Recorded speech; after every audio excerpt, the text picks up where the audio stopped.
Hey there, and welcome back.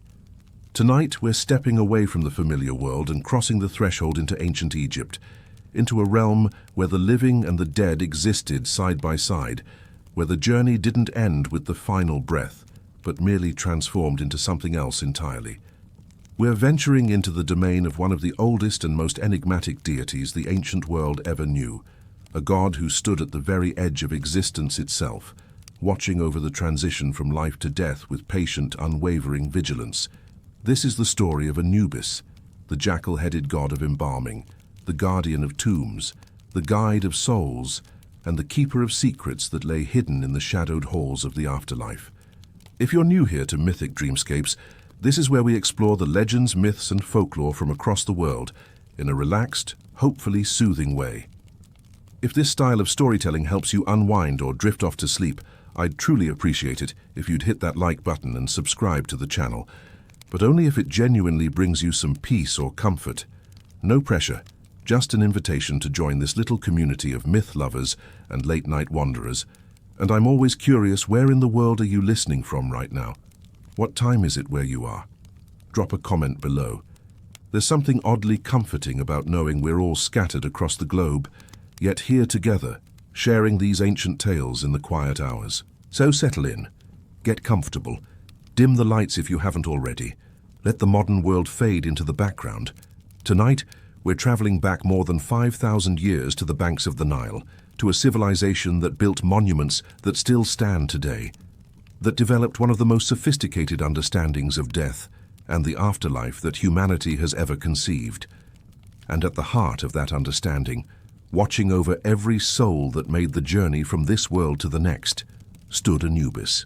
The ancient Egyptians, you see, didn't fear death the way many cultures have. They didn't see it as an ending, a full stop at the conclusion of existence. Rather, they viewed it as a transformation, a doorway, a necessary passage from one state of being to another. But that passage wasn't automatic, wasn't guaranteed. It required preparation, ritual, care. It required that the body be preserved, that the proper rites be observed, that the soul be guided safely through the dangers of the underworld. And all of this, every single aspect of this sacred transition, fell under the watchful eyes of Anubis. Picture him now, if you will. Standing in the flickering lamplight of a tomb, his form both human and animal, a powerful muscular body crowned with the sleek black head of a jackal, those pointed ears ever alert, those dark eyes seeing things we cannot.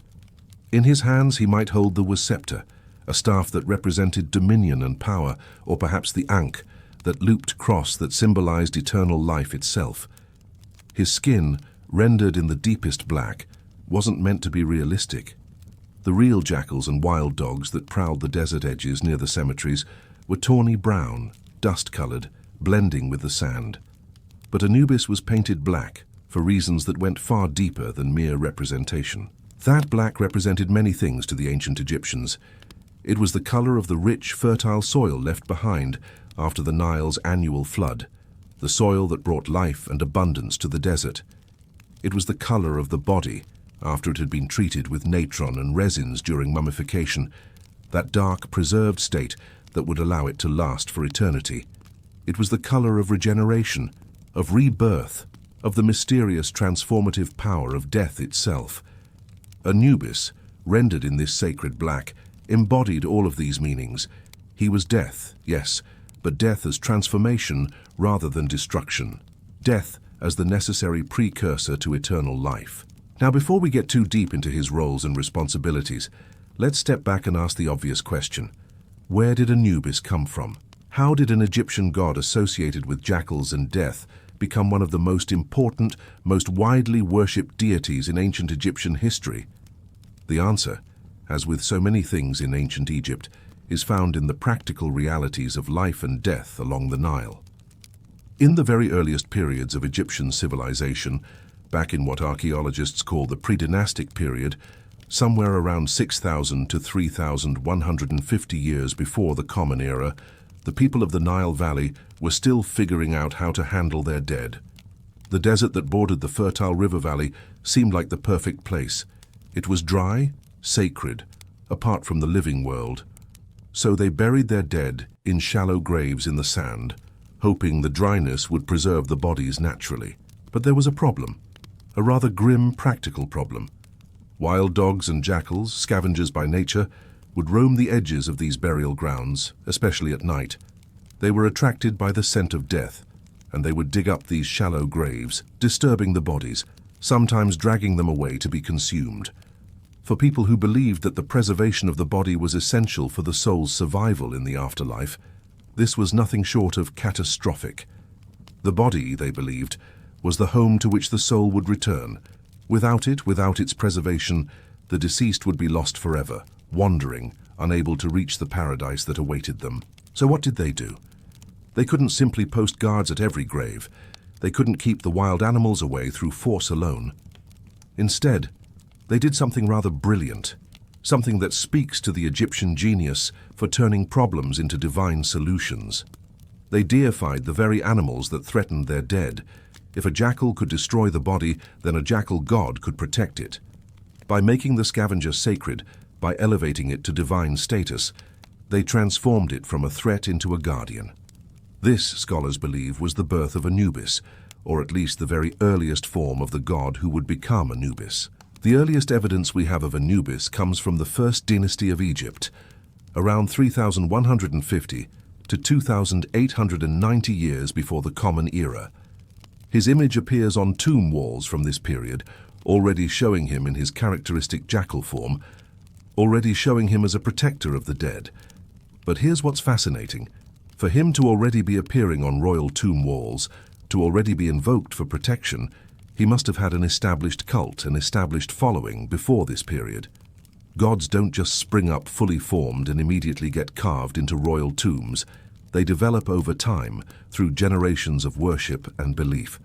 So Anubis, in whatever form he took in those earliest days, must go back even further, perhaps into the shadowy centuries before writing, before recorded history, when the people of the Nile were just beginning to form the beliefs and practices that would become one of the world's great civilizations.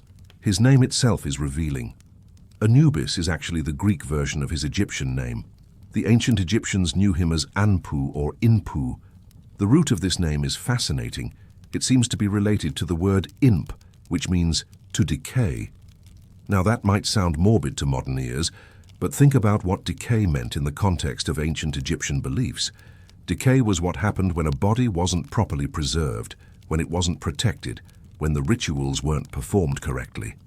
A decaying corpse was one that had been neglected, abandoned, left for the scavengers. But a body under Anubis's protection wouldn't decay. It would be preserved, transformed, prepared for eternity. So his name, tied to the concept of decay, was also a promise. Under his watchful care, decay would not happen. The body would endure. But Anubis had many other names, many other titles that revealed different aspects of his nature and his duties. He was called First of the Westerners, a title that requires a bit of explanation. You see, the ancient Egyptians believed that the afterlife, the realm of the dead, lay to the west in the direction of the setting sun. Just as the sun died each evening in the west and was reborn each morning in the east, so too did souls travel westward to the land of the dead. The Westerners were the departed souls, and Anubis, as first of the Westerners, was their lord, their king, the one who ruled over them and protected them in that western realm.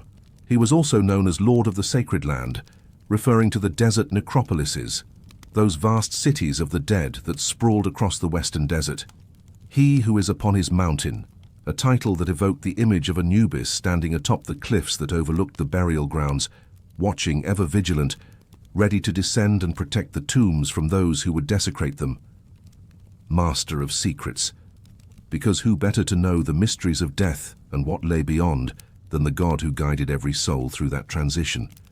He who is in the place of embalming, recognizing his essential role in the mummification process itself, and perhaps most evocatively, the dog who swallows millions, a title that sounds rather ominous until you understand its meaning. This wasn't about Anubis devouring souls. Rather, it was a reference to his role as the god of death, the one through whose domain millions upon millions of souls passed. In ancient Egyptian thought, swallowing was a powerful metaphor for spiritual travel, for the journey from one realm to another. When Anubis was called the dog who swallows millions, it meant he was the one who received all those millions of souls, who guided them, who ensured their safe passage.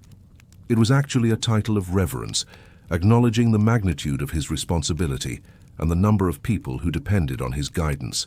Now, every god needs a family, a place in the complex web of relationships that made up the Egyptian pantheon. And Anubis's family history is, well, it's complicated. It's the kind of thing that evolved over time as religious beliefs shifted and different cult centers rose and fell in prominence. In the earliest versions of his story, Anubis was said to be the son of Ra, the great sun god himself, and Hesat, a cow goddess associated with Hathor. This made sense in the context of early Egyptian religion, where Ra was the supreme deity, and many gods claimed descent from him. As the son of Ra, Anubis would have had considerable status, considerable power. But then something happened. Sometime during the Middle Kingdom, roughly 2055 to 1650 years before the Common Era, another god began to rise in prominence. Osiris, the god of agriculture, fertility, and eventually the afterlife itself, became increasingly important, increasingly central to Egyptian religious thought. His myth, the story of his death and resurrection, became the dominant narrative framework for understanding death and the afterlife. And as Osiris's cult grew, it essentially absorbed or incorporated many other gods, reshaping their stories to fit into the Osirian mythology. Anubis was one of those gods. Rather than fade into obscurity as some deities did when the religious landscape shifted, Anubis was given a new origin story, one that made him part of the Osirian family drama. In this revised mythology, Anubis was the son of Osiris and Nephthys. Now this requires a bit of context. Osiris was married to his sister Isis, as was common among the Egyptian gods. Nephthys was also Osiris's sister, but she was married to Set, the god of chaos, storms, and the desert. According to the myth, Nephthys wasn't particularly happy with Set, who was described in various texts as being, shall we say, not the most pleasant of companions. So Nephthys, attracted to her brother Osiris, disguised herself as Isis and spent a night with him. From this union, Anubis was conceived. When Nephthys realized she was pregnant, she panicked. She knew Set would be furious if he discovered her infidelity, furious enough to kill the child. So she did what many mythological mothers do in such situations. She abandoned the infant in the wilderness, hoping that somehow, some way, he would be safe. Enter Isis. Kind, clever Isis, the great mother goddess, found the abandoned child and immediately knew what had happened. And here's where the story gets interesting, because you might expect Isis to be angry, to reject the baby who was, after all, the product of her husband's affair with her sister. But she didn't. Instead, she adopted Anubis, raised him as her own son. Whether this was out of genuine compassion, or whether she saw an opportunity to have an ally against Set, or whether she simply recognized that the child was innocent of his parents' actions, the texts don't say. But Isis became Anubis's mother in all the ways that mattered, and he, in turn, became fiercely loyal to her and to Osiris. This revised origin story did something clever. It gave Anubis a personal stake in the central drama of Egyptian mythology. When Set eventually murdered Osiris, hacked his body into pieces, and scattered those pieces across Egypt, Anubis wasn't just a detached deity performing his duties. He was the stepson, the adopted child, helping his mother Isis and his aunt Nephthys search for and recover those pieces. He was the one who used his skills, his divine knowledge, to embalm Osiris's body, to create the very first mummy, to perform the rituals that would allow Osiris to be resurrected, at least partially, and to take his place as the lord of the underworld. This story, this integration into the Osirian mythology, ensured Anubis's continued relevance, even as his role evolved. He went from being the supreme god of the dead to being Osiris's right-hand man, his assistant, his protector. But rather than being a demotion, this actually strengthened his position. Now he was part of the most important myth cycle in Egyptian religion, the story that every Egyptian knew, that formed the foundation of their understanding of death and resurrection. Anubis also had a wife, though she's far less well known than he is. Her name was Anput, and like her husband, she was associated with the afterlife and the protection of the dead. She was usually depicted either as a woman with a jackal's head or simply as a female jackal. Her iconography is much less common than Anubis's, and she doesn't appear in many myths, but she's occasionally mentioned in texts and depicted in various artifacts. The two of them together represented a divine partnership in the realm of death. Though Anubis always remained the more prominent figure, they had a daughter, Kebeshe, though she's sometimes also called Kebesenuef. She was typically represented as a snake or a snake-headed woman, and she had a specific, rather beautiful role in the afterlife. She was the goddess of purification, and it was said that she brought cool, refreshing water to the souls of the newly deceased as they arrived in the Hall of Truth for judgment. Imagine how terrifying that journey must have been for the ancient Egyptians, how uncertain, how fraught with danger, and then in the midst of that fear to be met by this goddess offering cool water, offering comfort. It's a lovely detail, one that shows the Egyptian capacity for imagining mercy and kindness even in the most solemn moments. Anubis also had a brother, or at least a deity so closely associated with him that they were sometimes confused for one another. This was Wepwawet, known in Greek as Macedon. Wepwawet was the opener of the ways, a warrior god who, like Anubis, had a canine form. But where Anubis was depicted as a black jackal, Wepwawet was shown as a grey or white wolf. Wepwawet was associated with war and hunting, as well as funerary rites, and in some contexts he would lead the way through the underworld, clearing the path for the souls that Anubis would then guide. The two of them working together represented the complete journey of the dead, from the opening of the path to the safe arrival at judgment. Interestingly, the Greeks connected Wepwawet to their stories of Alexander the Great, believing he was somehow linked to the founding of Macedonia. This is one of those wonderful examples of how mythology crosses cultural boundaries, how stories get adapted and reinterpreted as they travel from one civilization to another. Now let's talk about what Anubis actually looked like, because his appearance is one of the most iconic, most instantly recognizable images from ancient Egyptian art. In the majority of depictions, he appears as a man with the head of a jackal or dog. The body is human, muscular, powerful, depicted with the idealized proportions that Egyptian art favored. But the head is purely animal, sleek and elegant, with those characteristic pointed ears standing erect, always alert.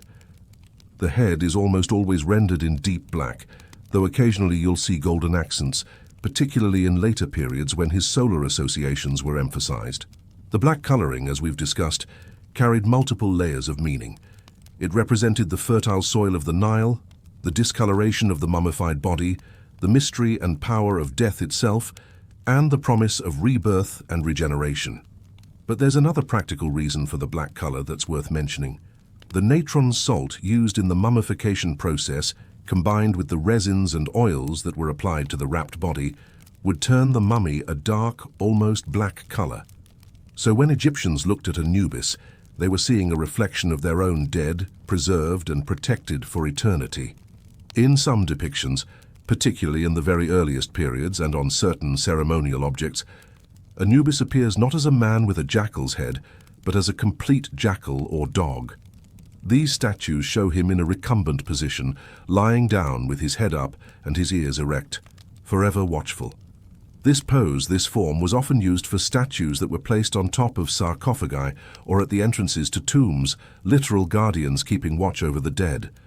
There's something deeply moving about these statues, something that captures the essence of what Anubis represented, a loyal guardian who never sleeps, never abandons his post, never allows harm to come to those under his protection. There are a very few depictions of Anubis in fully human form without the jackal head. These are extremely rare.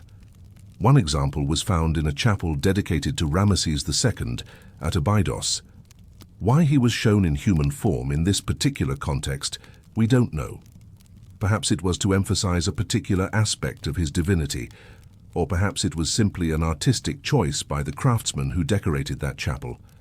But the rarity of these human depictions underscores just how central the jackal imagery was to his identity. Anubis is often shown holding certain symbolic objects that represent his powers and responsibilities. The was scepter, for instance, a long staff with a forked base and a stylized animal head at the top. This wasn't unique to Anubis.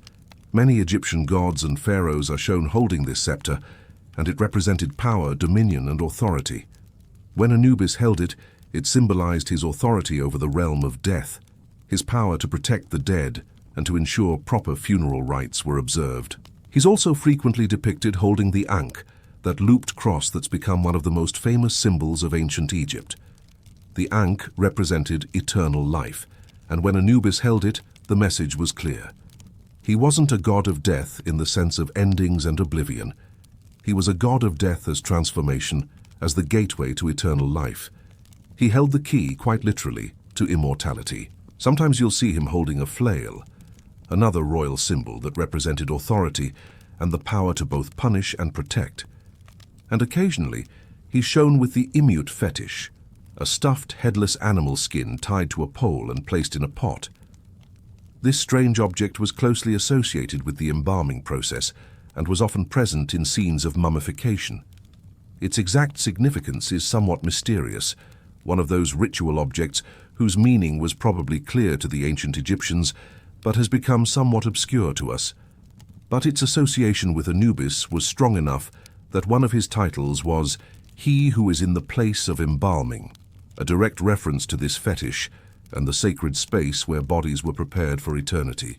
Now let's delve into perhaps the most important of all Anubis's roles, the one that defined him more than any other, the art of mummification. The ancient Egyptians believed that Anubis had invented this process, that he was the first embalmer, and that every mummification performed throughout Egyptian history was, in a sense, a reenactment of what he had done for Osiris. The myth goes like this. After Set murdered Osiris in a fit of jealousy and rage, he didn't just kill his brother. He dismembered the body, cutting it into either 14 or 16 pieces, depending on which version of the story you're reading. He then scattered these pieces across the length of Egypt, from the delta in the north to the cataracts in the south, intending to make it impossible for Osiris to be resurrected or to receive proper burial rites. Without a complete body, Set reasoned, Osiris's soul would be lost, unable to reach the afterlife, unable to threaten Set's newly claimed throne. But Set had underestimated the determination of Isis and Nephthys. The two sisters, Osiris's wife and Osiris's other sister, set out to find every piece of his body. They searched the length of the Nile, asking questions, following rumors, using Isis's powerful magic to sense where the pieces lay hidden. Eventually, they found all but one piece. The missing part was Osiris's phallus, which, according to the myth, had been swallowed by a fish, specifically an oxyrhynchus fish, which became sacred in certain regions of Egypt because of this connection. Once the sisters had gathered the pieces, they faced a problem. They had the body, or most of it, but it was still dismembered, still dead. How could they restore it? How could they give Osiris even a chance at some form of continued existence? This is where Anubis entered the story. Whether he came of his own accord, drawn by his connection to the dead, or whether Isis called upon him, knowing his power, the texts vary. But he appeared, and he knew what to do. Anubis took the pieces of Osiris's body, and using techniques that would become the foundation of all future mummification, he reassembled them. He stitched them together, bound them, treated them with natron to dry the flesh and prevent decay. He anointed the body with precious oils and resins. He wrapped it in linen, layer upon layer, securing the limbs, protecting the fragile tissue, and he recited spells, powerful words that invoked the gods, that called upon the forces of Ma'at, the cosmic order, to preserve and protect this body. The process took 70 days, not an arbitrary number. The Egyptians had observed that the star Sirius, which they associated with the goddess Isis, disappeared from the night sky for 70 days each year before reappearing. This celestial event was linked in their minds to death and rebirth, and so 70 days became the sacred length of time for mummification. 70 days to transform a dead body into an eternal dwelling place for the soul. When Anubis had finished, Osiris's body was preserved, protected, prepared for eternity. But here's the thing. Even with all of Anubis's skill, even with all of Isis's magic, Osiris couldn't return to the land of the living. He had been too damaged, had been dead too long. The best they could manage was a partial resurrection, a temporary revival that lasted just long enough for Isis to conceive a son, Horus, who would eventually grow up to avenge his father and challenge Set for the throne. After this, Osiris descended to the underworld, to the Duat, where he became the Lord of the Dead, the one who would judge the souls of all who came after him. So Anubis's first act of mummification was both a success and a kind of beautiful failure. He couldn't bring Osiris fully back to life, couldn't undo death entirely, but he could preserve the body, could prepare it for the afterlife, could ensure that Osiris would exist eternally in the realm of the dead. And this became the pattern, the promise, that Anubis offered to every Egyptian who died after that first divine mummification. Your body will be preserved. Your soul will have a home to return to. You will not be lost. You will live again in paradise forever. From that myth forward, mummification became central to Egyptian religious practice, and every step of the process was overseen, at least symbolically, by Anubis. The priests who performed the actual work, the embalmers who treated the bodies, were considered to be acting as Anubis's agents, his earthly representatives. They wore masks during the mummification rituals, wooden masks carved and painted to look like Anubis himself, jackal-headed, black-furred, divine. When they wore these masks, they weren't just priests anymore. They became, in that sacred liminal space, the god himself. The mummification process was elaborate, painstaking, and deeply ritualistic. It began with the washing and purification of the body. The corpse would be taken to the Pernefa, the house of beauty, which sounds rather pleasant until you realize it was actually the embalming house. And the work that went on there was anything but beautiful in the conventional sense. The embalmers would remove the internal organs through a carefully made incision on the left side of the body. The brain was extracted through the nostrils using long hooks, a delicate and difficult procedure that required considerable skill. The brain was considered unimportant by the Egyptians, who believed consciousness and personality resided in the heart, so it was simply discarded. But the other organs, the liver, lungs, stomach, and intestines, these were carefully removed, dried, and placed in special containers called canopic jars. Each jar was protected by one of the 4 sons of Horus, minor deities who guarded these vital organs. The heart was left in place. This was crucial. The heart was where memory lived, where personality resided, where the essence of a person was contained. Without the heart, you couldn't be judged in the afterlife. You couldn't be recognized as yourself. So the heart had to remain in the body, had to be preserved along with everything else because it would be needed later at the weighing ceremony that determined your eternal fate. Once the organs were removed, the body cavity was washed out with palm wine and filled with temporary packing, natron salts, and sweet-smelling spices. Then the entire body was covered in natron, that naturally occurring mixture of sodium carbonate and sodium bicarbonate that's found in dried lake beds in Egypt. The natron would draw out all the moisture from the tissues, essentially desiccating the body, turning it into something that wouldn't decay, that would last for thousands of years. The body would remain covered in natron for 40 days. After that, the temporary packing was removed, and the body cavity was filled with sawdust, linen, or sometimes aromatic spices, things that would maintain the body's shape and prevent it from collapsing in on itself. The skin would be rubbed with oils, precious unguents, resins. These served multiple purposes. They kept the skin supple, prevented it from cracking or tearing during the wrapping process. They gave the body a pleasant scent, which was important because the Egyptians believed Anubis would actually smell the mummy, and only those properly prepared, properly anointed, would be allowed to pass into the afterlife. And the resins, when they dried, formed a hard protective shell that sealed the body, protecting it from insects and environmental damage. Then came the wrapping. This wasn't just a matter of covering the body with cloth. It was a ritual that could take 15 days to complete properly.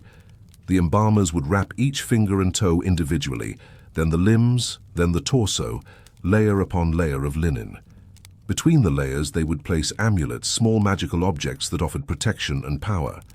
The heart scarab, for instance, a stone scarab beetle that was placed over the heart with a spell inscribed on its underside. Spell 30 from the Book of the Dead, which appealed to the heart not to testify against its owner during judgment. Other amulets represented gods, or symbols of protection, or parts of the body that the deceased wanted to be especially sure would remain intact. As they wrapped, the priests recited spells, constant prayers and incantations that were supposed to protect the deceased and ensure their safe passage through the underworld. These weren't just words. To the ancient Egyptians, language had power, real, tangible power. The right words, spoken at the right time, could shape reality, could protect the vulnerable, could open doors that would otherwise remain closed. So the mummification process wasn't just physical preservation. It was a magical operation, a transformation of the deceased from a corpse into an AK, a glorified spirit ready for the afterlife. Finally, after all the wrapping was complete, after all the amulets were in place, after all the spells had been recited, the mummy was fitted with a mask.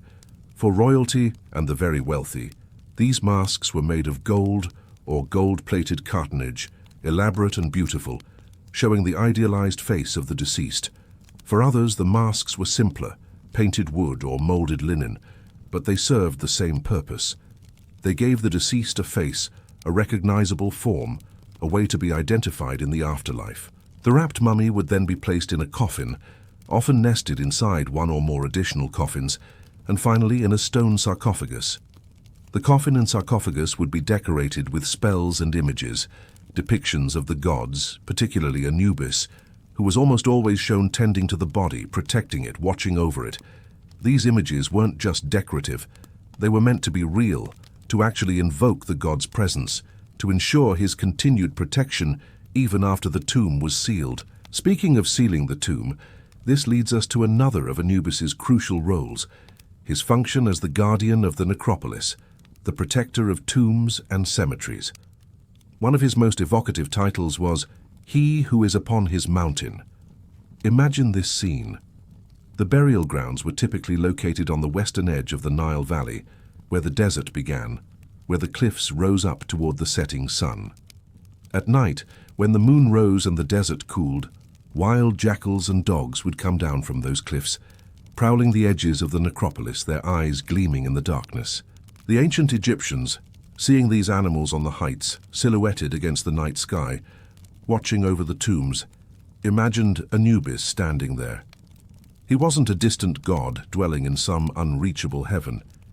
He was there, physically present, standing watch from his high vantage point, ready to descend at a moment's notice if the dead were threatened. This wasn't just poetic imagery.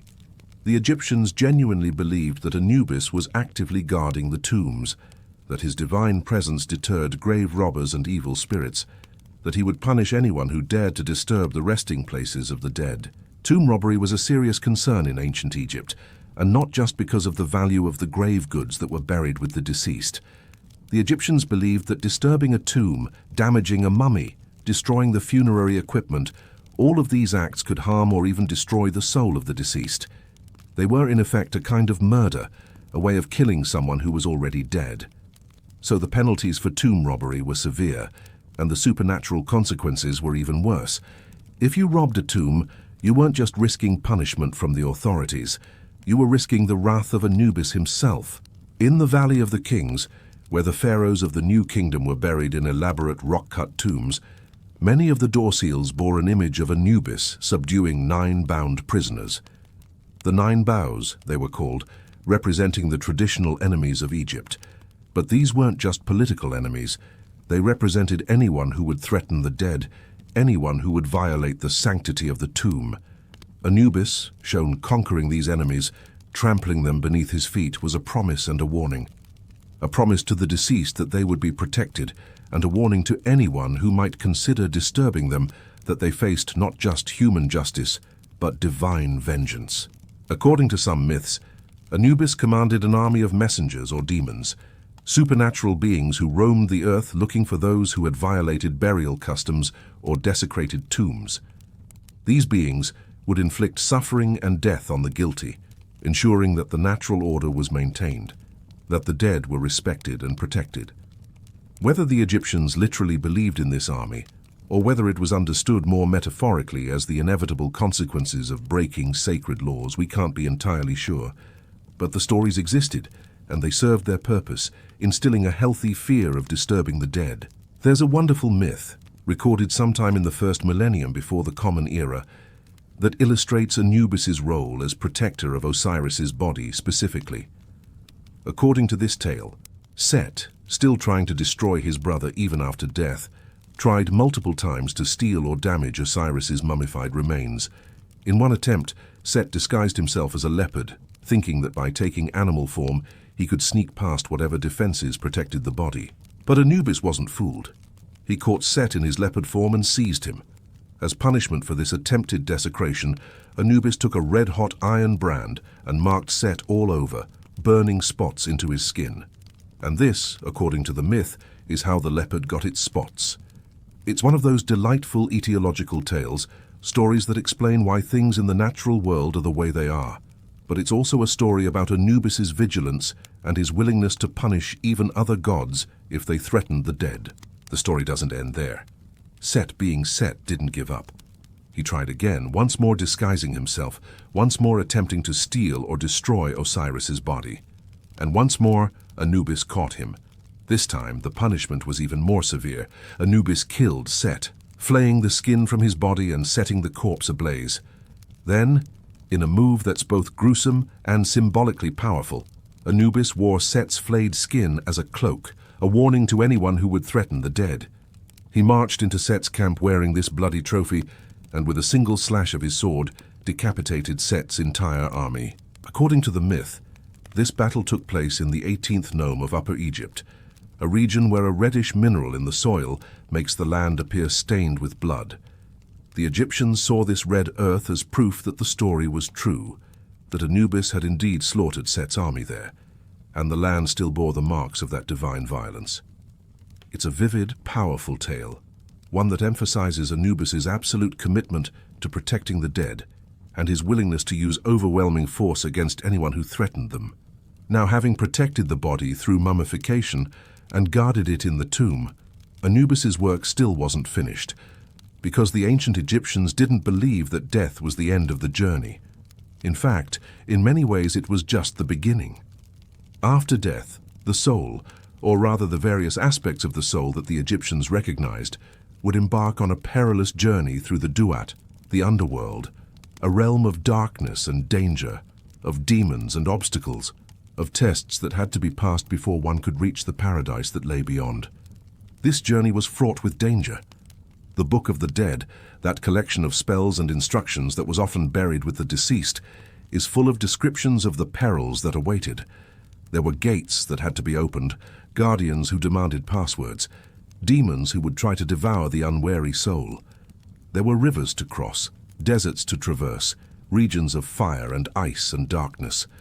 Without guidance, without protection, without knowledge of the proper spells and passwords, a soul could be lost, could wander forever, could be destroyed entirely.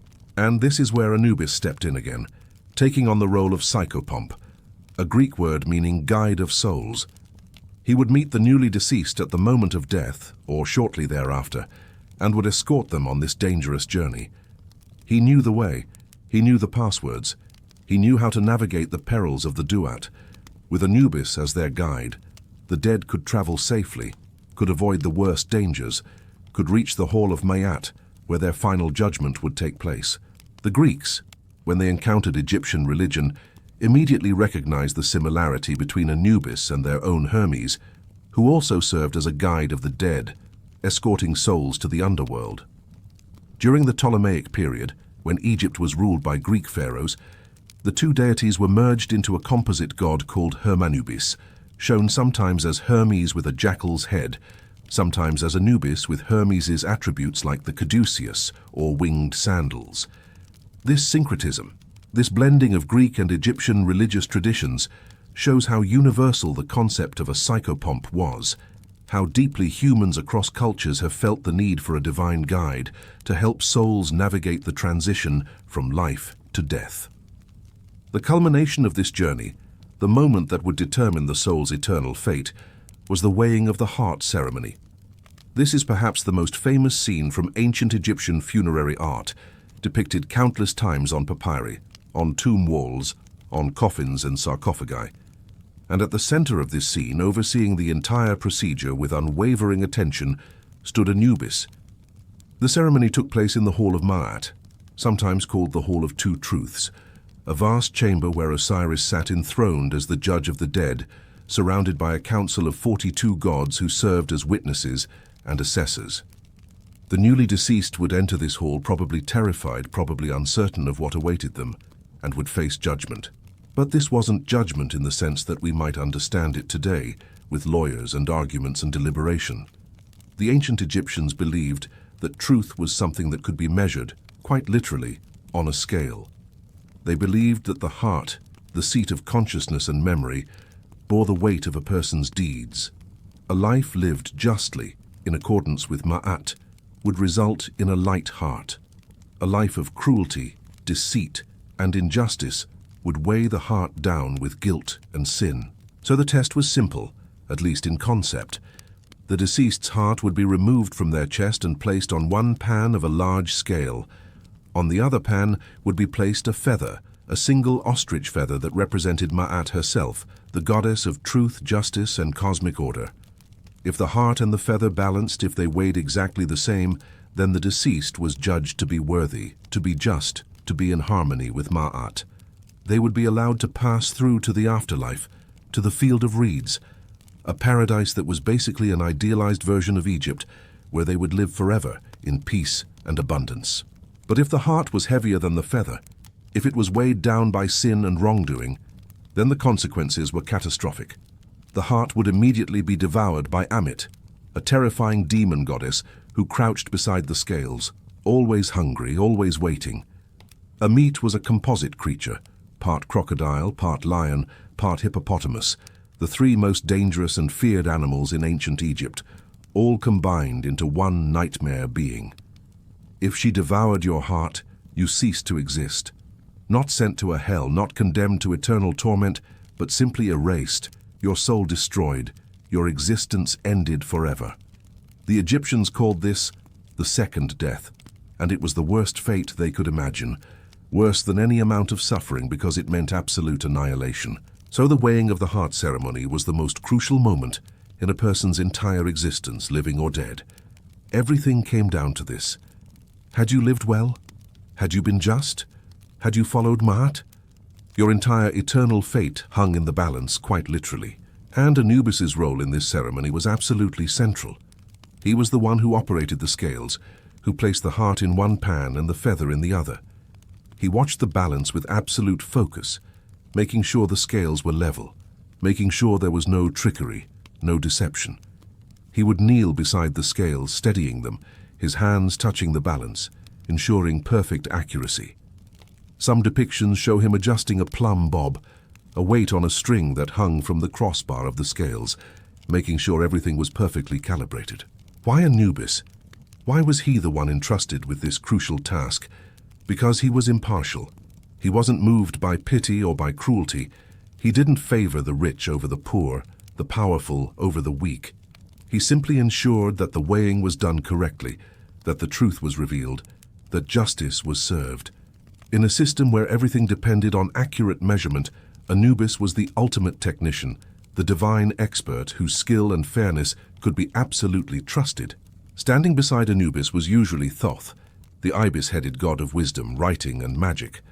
Thoth served as the scribe of the gods, and his role in the weighing ceremony was to record the results. He would stand with his palette and reed brush, ready to write down whether the heart balanced with the feather or whether it was found wanting.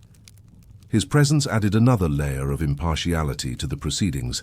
Anubis measured, Thoth recorded, and Osiris, from his throne, pronounced the final judgment. The deceased wasn't just a passive participant in this ceremony. Before the weighing took place, they would make a negative confession, a declaration of all the sins they hadn't committed. I have not killed anyone. I have not stolen. I have not lied. I have not been cruel to others. I have not blasphemed against the gods. The confession would go on, listing 42 different sins or transgressions, each one addressed to one of the 42 gods who served as witnesses. This wasn't a time to confess your sins and ask for forgiveness. It was a time to assert your innocence, to claim that you had lived in accordance with Ma'at. And then, after the confession, came the weighing, and everyone waited to see what the scales would reveal. If the heart balanced with the feather, if the judgment was favorable, the deceased would be presented to Osiris and granted access to the afterlife. Their their soul, depicted as a bird with a human head, would be released from a shrine-shaped structure where it had been waiting, and it would be free to move in and out of the tomb, to visit the world of the living, to enjoy eternity. But woe to the person whose heart was heavy with sin. The moment the scales tipped, revealing the truth, Amit would strike, devouring the heart and condemning the soul to oblivion. Anubis, for all his protection and guidance, couldn't prevent this. His role was to ensure justice, not to subvert it. If you had lived unjustly, if your heart was heavy, then the consequences were inescapable. This belief, this system of judgment, had a profound impact on how ancient Egyptians lived their lives. They genuinely believed that their actions mattered, that they would be held accountable, that there was no way to escape judgment through wealth or power or clever words. Your heart would reveal the truth, and Anubis would make sure that truth was accurately measured. So the only way to ensure a favorable judgment was to actually live a good life, to be kind, to be honest, to follow Ma'at in your dealings with others. It's worth noting that the heart could also be protected through magic. Heart scarabs, those amulets we mentioned earlier, bore a specific spell, Spell 30, from the Book of the Dead, which essentially begged the heart not to betray its owner during judgment. O my heart, which I had from my mother, do not stand up as a witness against me. Do not speak against me concerning what I have done. Do not bring up evidence against me in the presence of the keeper of the balance. It's both a plea and a spell, using magical words to try to ensure that the heart would stay silent about any sins, that the scales would tip in the deceased's favor, regardless of how they had actually lived. Whether the Egyptians thought this would actually work, whether they believed magic could override justice, or whether it was simply a comforting ritual that gave them hope, we can only speculate. But the presence of these scarabs in so many burials suggests that people wanted every possible advantage, every possible protection, when they faced that final weighing. Now, it's important to understand that while Anubis was central to the death process, to mummification, to the judgment of souls, he doesn't appear in a lot of myths beyond those we've already discussed. He wasn't like Zeus or Odin or other mythological figures who have dozens of stories about their adventures and conflicts. Anubis's mythology was relatively limited, focused primarily on his functions and duties rather than on personal exploits or character development. There are a few reasons for this. First, his role was solemn, sacred, and somewhat static. He performed the same crucial functions over and over again for every person who died. There wasn't much room for the kind of storytelling that revolves around conflict and change and growth. He didn't need to change. He was already exactly what he needed to be. Second, as the protector of the dead and the inventor of mummification, he was simply too busy, too focused on his sacred duties, to involve himself in the kinds of dramas that other gods got up to. While other deities were having affairs, starting wars, playing tricks, and generally causing chaos, Anubis was doing his work, tending to the dead, ensuring that every soul received the care and protection it deserved. That said, there are a few additional stories worth mentioning. One is the tale of two brothers, an ancient story that features Anubis and his brother Bata.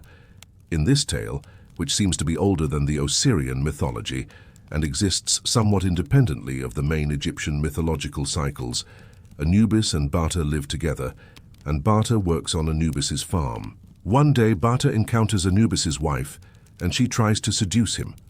Bata is shocked and refuses, saying she has been like a mother to him, and what she's suggesting is an abomination. He promises not to tell anyone about the incident if she never mentions it again.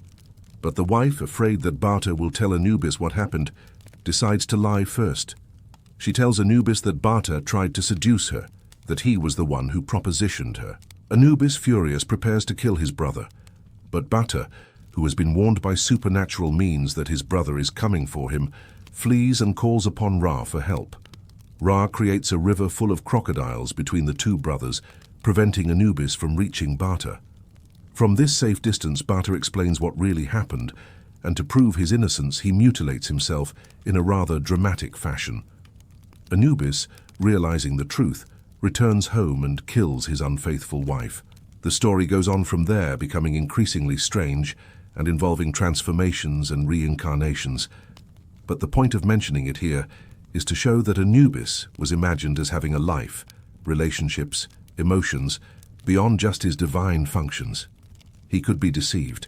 He could feel rage and betrayal. He could make mistakes. He was, in some ways, more than just the solemn god of death. Another story worth mentioning involves Set's repeated attempts to steal or destroy Osiris's body, which we touched on earlier. In one version of these tales, Set transforms himself back and forth several times, trying different disguises, different approaches. And each time Anubis catches him. He catches him as a leopard, brands him with hot irons, creating the leopard's spots. He catches him again, kills him, flays him, and wears his skin.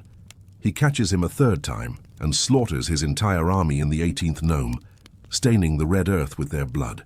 These repeated confrontations between Anubis and Set serve a mythological purpose. They establish Anubis as Set's opposite in many ways. Set is chaos, disorder, violence, and disrespect for the dead. Anubis is order, protection, respect, and the sanctity of proper burial rites. Every time Anubis defeats Set, he's not just protecting Osiris's body, he's affirming the importance of Ma'at, of maintaining cosmic order against the forces of chaos and destruction. Now we should talk about how Anubis's role changed over time, because it did change significantly as Egyptian religion evolved. In the very earliest periods, during the Old Kingdom and before, Anubis was the supreme god of the dead. He was first of the Westerners, the lord of the afterlife, the one who ruled over the realm where souls went after death.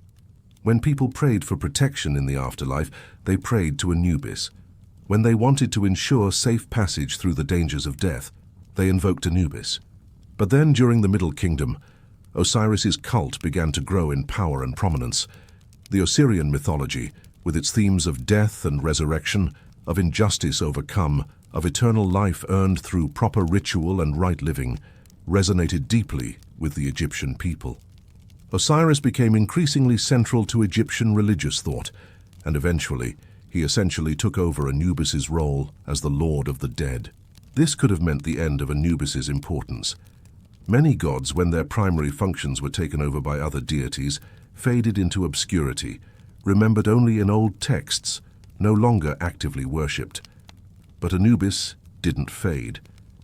Instead, he was assimilated into the Osirian mythology in a way that preserved and even enhanced his importance. As we've discussed, his origin story was revised to make him the son of Osiris and Nephthys, tying him directly into the central divine family. His role was reinterpreted not as the supreme ruler of the dead, but as Osiris's assistant, his right-hand man, the one who carried out the practical work of preparing the dead and judging souls, while Osiris sat in majestic authority as the king of the afterlife. The title First of the Westerners was transferred to Osiris, but Anubis retained many of his other titles and all of his specific functions. He was still the god of mummification, still the protector of tombs, still the one who oversaw the weighing of the heart. If anything, his new role made him more accessible, more intimately involved in the death process. While Osiris was distant, kingly, seated on his throne in judgment, Anubis was there at every step. He was the one who embalmed you, who wrapped you, who guided you through the underworld, who placed your heart on the scales. He was the practical deity, the one who actually did the work of ensuring you reached the afterlife safely. This transition, this willingness to adapt his mythology to preserve his relevance, speaks to how important Anubis was to the Egyptian people. They needed him. His functions were too crucial to be abandoned or forgotten. And so, the religious authorities found a way to maintain his worship even as the broader mythological landscape shifted. One interesting aspect of this shift is that Anubis moved from being primarily a royal god to being a god for everyone. In the earliest periods, proper mummification and elaborate tomb preparations were reserved for pharaohs and the highest nobility.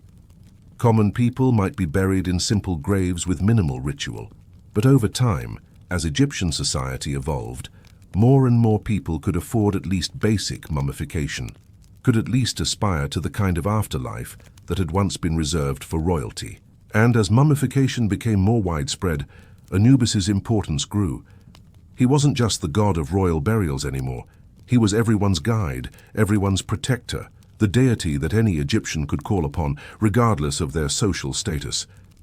This democratization of death, if you will, made Anubis one of the most universally worshipped gods in Egypt. Rich or poor, powerful or weak, everyone would eventually need Anubis's help. Everyone would eventually stand before those scales and depend on his careful, impartial measuring. Anubis was worshipped throughout Egypt, from the Delta to Nubia. But he did have specific cult centers, places where his worship was particularly strong and where temples were dedicated specifically to him. The most important of these was Sinopolis, located in the 17th nome of Upper Egypt. The name Sinopolis is Greek, meaning city of the dog, and it was given to the city precisely because of its association with Anubis, the jackal-headed god. In Egyptian, the city was called Hardai. It was a significant religious center, and while we don't have as much archaeological evidence from this site as we'd like, the texts make clear that it was the heart of Anubis worship. Priests of Anubis would have trained there, performing the sacred rituals of mummification, conducting ceremonies, offering prayers and sacrifices to the god. Pilgrims would have traveled to Sinopolis to seek Anubis's favor, to ask for protection for themselves or for deceased loved ones, to make offerings at his shrines. One fascinating aspect of worship in Sinopolis and other centers of Anubis veneration was the mummification and burial of dogs and jackals. Thousands upon thousands of these animals were mummified and buried in special necropolises, cemeteries dedicated specifically to these sacred canines. Some of these were probably beloved pets, given the same careful treatment in death that their owners hoped to receive. Others were specifically raised and sacrificed as votive offerings, gifts to the god. Modern archaeologists have discovered vast catacombs filled with mummified dogs and jackals, their bodies carefully wrapped, often placed in small coffins or ceramic jars. These weren't just random burials. They were part of organized worship, part of the religious economy that grew up around popular cults. People would pay priests to mummify a dog or jackal on their behalf, as an offering to Anubis, hoping to gain his favor. It was a way of showing devotion, of creating a bond with the god through an animal that represented him. Besides Sinopolis, Anubis had important associations with other religious sites throughout Egypt. At Saqqara, the vast necropolis near Memphis, there was an area called the Anubeion, a complex of shrines and embalming facilities, particularly associated with Anubis. The embalmers who worked there were considered especially skilled, especially holy, and to have your body prepared at the Anubeion was a mark of prestige. At Deir el-Bahri, in the magnificent mortuary temple of Queen Hatshepsut, there was a chapel dedicated to Anubis. This chapel, cut into the cliff face as part of the temple complex, contained beautiful reliefs showing Anubis in his various forms, overseeing funeral rites, protecting the dead. The fact that Hatshepsut, one of ancient Egypt's most powerful pharaohs, included a chapel to Anubis in her mortuary temple shows how central he remained to Egyptian funerary religion even after Osiris had taken over as the supreme god of the dead. In fact, Anubis appears in more tomb decorations, on more sarcophagi, in more funerary texts than almost any other Egyptian deity. His image was a constant presence in death, a reassuring reminder that the deceased was protected, that the proper rituals had been performed, that the journey to the afterlife would be safe. People wanted Anubis there with them in death, wanted his watchful gaze, wanted his guiding hand. The priests of Anubis were exclusively male, and they played a crucial role in Egyptian society. They were the ones who knew the secrets of mummification, who understood the complex rituals and spells, who could properly prepare a body for eternity. During mummification ceremonies, these priests would wear wooden masks carved to resemble Anubis's jackal head. When they wore these masks, They were understood to be embodying the god, channeling his presence and power. This wasn't just symbolic. To the ancient Egyptians, wearing the mask and performing the rituals actually made the priest into a temporary avatar of the god. The words he spoke were Anubis's words. The hands that wrapped the mummy were Anubis's hands. This kind of direct divine embodiment was relatively rare in Egyptian religion, but for the crucial work of preparing the dead, it was deemed necessary. Only Anubis himself, or his earthly representative, could perform these sacred functions properly. The priests would also wear leopard skin cloaks during certain ceremonies, another connection to the myth of Anubis flaying Set, when Set had disguised himself as a leopard. The spotted skin represented Anubis's victory over chaos, his protection of the dead against all threats. And it served as a reminder to anyone watching that these priests were agents of a powerful god, that the work they were doing was sacred, that it should be treated with the utmost respect. When Egypt came under Greek rule after Alexander the Great's conquest in 332, before the Common Era, Egyptian religion didn't disappear. Instead, it merged with Greek traditions in fascinating ways. The Greeks were generally respectful of Egyptian religion, recognizing it as ancient and profound, and they often identified Egyptian gods with their own deities based on similar functions or attributes. Anubis was quickly associated with Hermes, the Greek messenger god who, among his many roles, served as a psychopomp, guiding souls to the underworld. The Greeks saw the parallel immediately. Both gods escorted the dead. Both guided souls through the transition from life to death. Both served as intermediaries between the living world and the realm of the dead.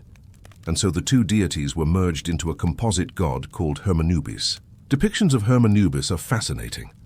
Sometimes he's shown as Hermes with a jackal's head, wearing the Greek god's characteristic traveling cloak and winged sandals.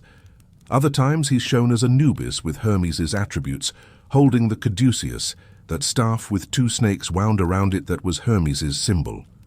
The cult of Hermanubis, spread throughout the Hellenistic world, was worshipped in Greece and Rome and became one of the more popular syncretic deities of the ancient Mediterranean. Even in Rome, centuries after Egypt had been absorbed into the Roman Empire, the worship of Anubis continued.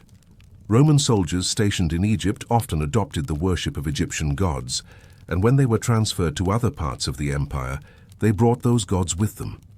Temples to Isis and Serapis, another syncretic Egyptian Greek god, were common in Roman cities, and Anubis was often worshipped alongside them.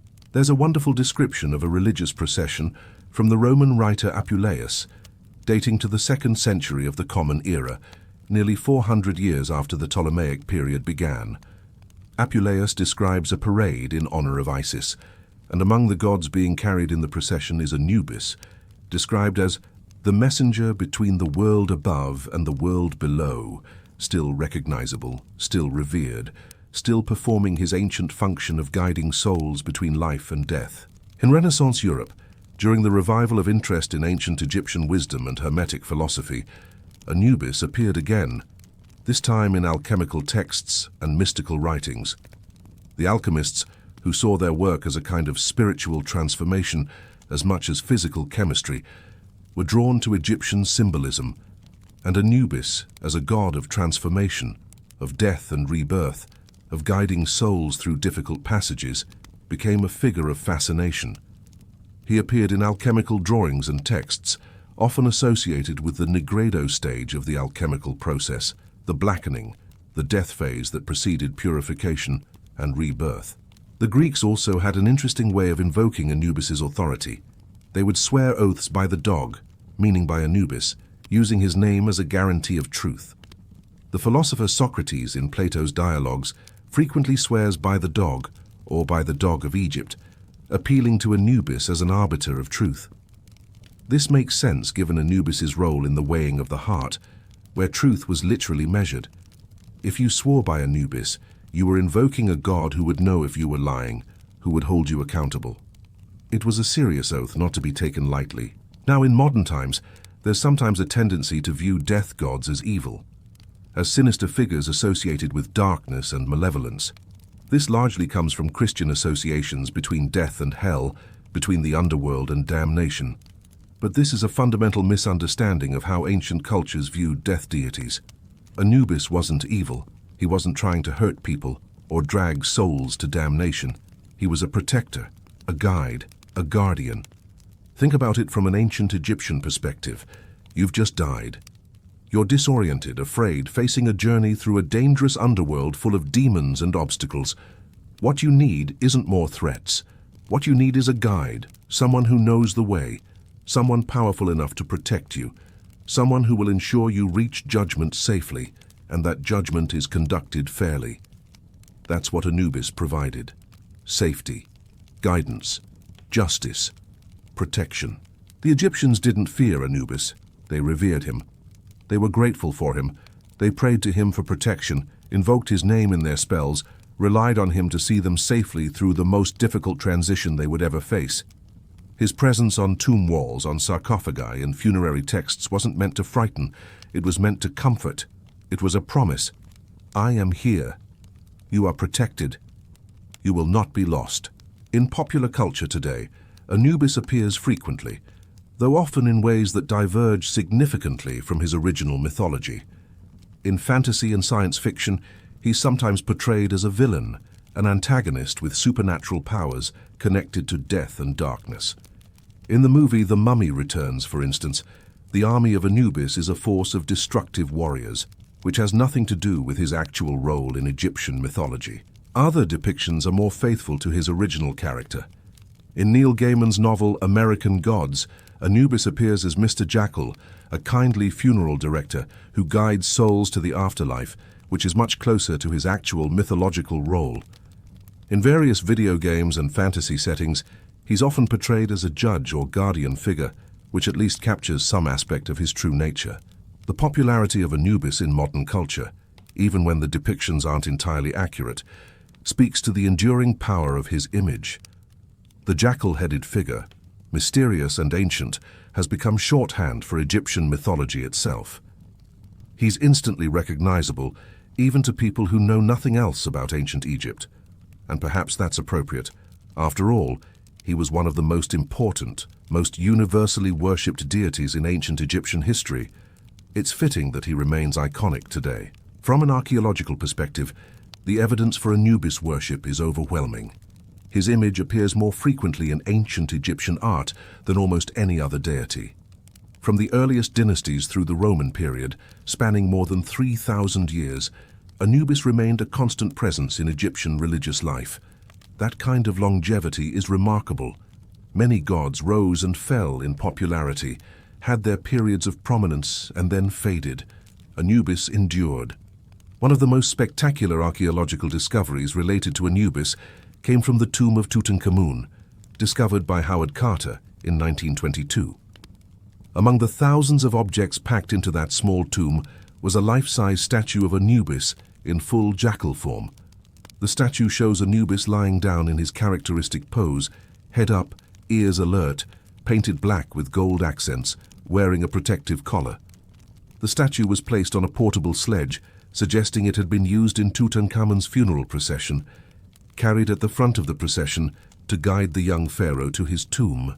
The statue was oriented toward the west, toward the realm of the dead, serving as both a symbol and, the Egyptians believed, an actual manifestation of Anubis's protective power. Even after more than 3,000 years, the statue is beautiful, haunting, powerful. Looking at it, you can understand why the ancient Egyptians found comfort in the image of this watchful guardian, why they trusted him to protect them in death. Throughout Egypt, in museums and at archaeological sites, you can find countless depictions of Anubis. He's shown performing the opening of the mouth ceremony, kneeling beside the scales at the weighing of the heart, standing guard over mummies, receiving offerings from priests. Each image is a testament to his importance, to the central role he played in Egyptian religious life. And the tradition of invoking Anubis for protection didn't end with the ancient world. Even today, you'll find people who wear amulets or jewelry featuring Anubis, who get tattoos of his jackal-headed form, who call upon him in neo-pagan practices or in purely personal spiritual work. For some, this is a connection to ancient Egyptian religion. For others, it's more symbolic, an acknowledgement of Anubis as a representation of transformation, of guidance through difficult transitions, of protection in vulnerable moments. Whether these modern invocations would have been recognizable to an ancient Egyptian priest is debatable, but in a way it doesn't matter. What matters is that Anubis, after more than 5,000 years, still represents something powerful, something important. He still stands for the idea that death isn't the end, that transitions can be navigated safely, that there are forces, whether we call them gods or something else, that can guide us through the most frightening passages of existence. The ancient Egyptians, for all their sophistication, for all their architectural genius and their artistic brilliance, and their complex systems of government and trade, were ultimately just people. They were born, they lived, they loved, they worked, they worried, and they died. And like all people, they were afraid of death, uncertain about what came after, desperate to believe that their lives mattered, that they would continue in some form, that they wouldn't simply cease to exist. Their religion, their elaborate funerary practices, their mummification, their tombs, their spells and prayers and offerings, all of this was an attempt to address that fear, to create a system that gave them hope, that promised them a kind of immortality. And at the heart of that system, watching over every soul, ensuring every body was properly prepared, guiding every person through the dangers of the underworld, stood Anubis. He wasn't a distant god. He wasn't an abstract principle. He was there, present, active, protective. He was the god who would embalm your body with his own hands, who would wrap you in linen and recite the spells that would protect you. He was the god who would meet you at the moment of death, who would take your hand and lead you through the shadows, who would stand beside you at judgment and ensure the scales were balanced fairly. He was the god who made promises and kept them, who never abandoned the dead, who watched over the tombs from his mountain perch for thousands and thousands of years. In a world full of chaos and uncertainty, where so much was beyond human control, where death could come suddenly, unexpectedly, to anyone at any time, Anubis represented order, protection, justice. He represented the idea that even in death, you wouldn't be alone, wouldn't be lost, wouldn't be forgotten. And perhaps that's the deepest reason for his enduring importance, for the fact that he was worshipped continuously for more than 3,000 years and remains iconic even today. He represents hope. Hope that death isn't the end. Hope that there's guidance available even in the darkest passages. Hope that justice exists, that truth can be measured, that a life lived well will be rewarded. Hope that we don't have to face the unknown alone, that there are guardians watching over us, protecting us, ensuring we reach whatever lies beyond. The ancient Egyptians are long gone. Their civilization rose and fell, their language was forgotten for centuries, until modern scholars learned to read hieroglyphs again. Their cities crumbled into sand. But Anubis remains. His image, carved in stone, painted on papyrus, molded in gold, endures. His myths, his roles, his promises survive. And in museums and books and stories, in art and scholarship and imagination, he still stands watch, still guides souls, still embodies that ancient Egyptian hope, that death is not an ending but a transformation, not an enemy to be feared, but a passage to be navigated with proper preparation and divine assistance. Tonight, as you drift off to sleep, perhaps you can imagine him there, that jackal-headed figure standing in the shadows, between waking and dreaming, between life and whatever comes after.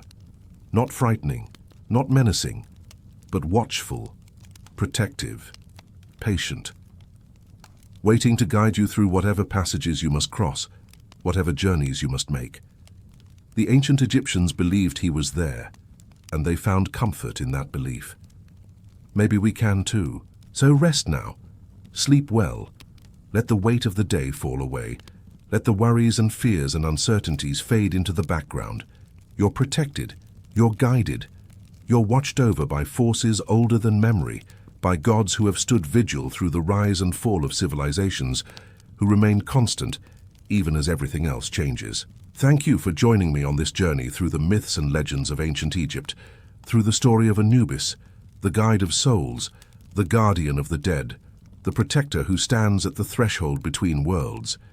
If this exploration brought you any peace, any fascination, any comfort, I'd truly appreciate if you'd take a moment to hit that like button and subscribe to the channel. Your support means the world and helps me continue bringing you these stories. Until next time, travelers, may your dreams be peaceful, your journeys safe, and may you always have a guide when you need one. Sleep well.